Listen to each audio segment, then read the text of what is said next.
people, welcome back to another episode of our movie preview and review. It's your favorite girl B. Today I'll be reviewing the movie Foreigner's God. Come along with me, guys. Bring out to the winch.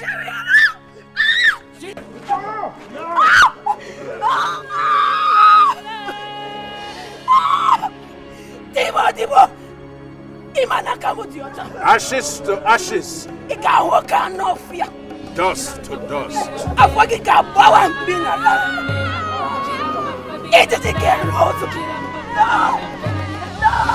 The movie really started well. The first scene was a pleasant surprise. The horses, the pursuit, the blackouts, not your typical Nollywood style. I liked the themes addressed. The movie tried to show us some of the evils perpetrated by blacks against their fellow blacks during the colonial era. So we saw slavery, racism, rape, bravery, superstition.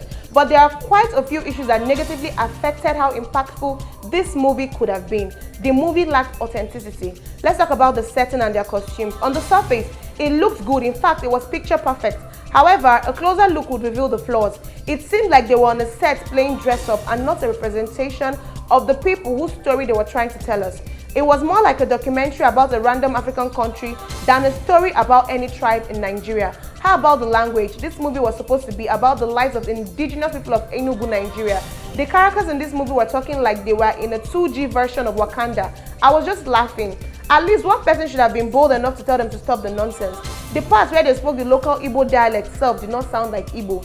It sounded very foreign. How do you tell a story about a tribe and it looks nothing like them?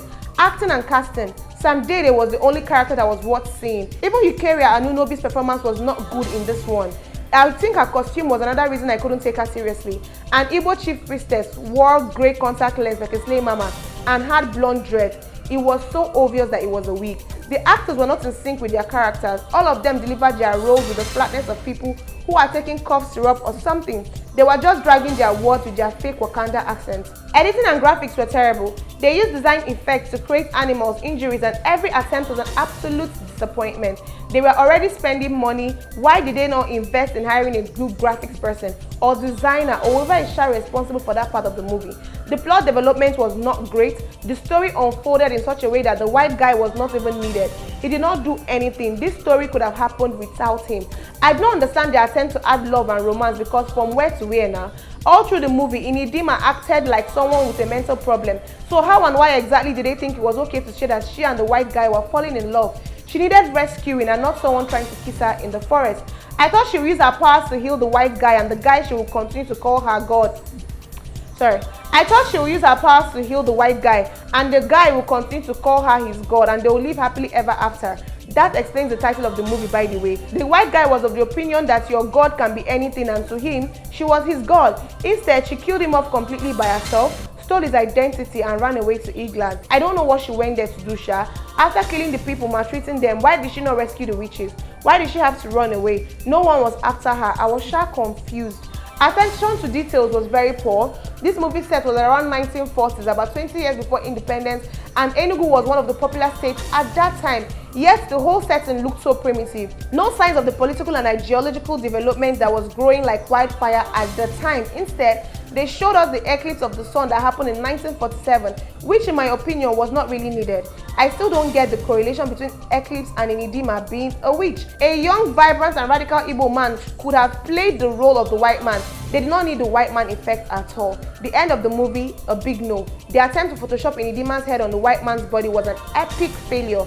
And let's not forget the fact that the actresses we saw on the movie poster did not star in the movie. I was expecting Sila Lakindoju and Onyeka Onwenu, but they gave me Big Brother Nainja's Bam Bam and her husband Teddy A. Quite deceptive of them if you ask me.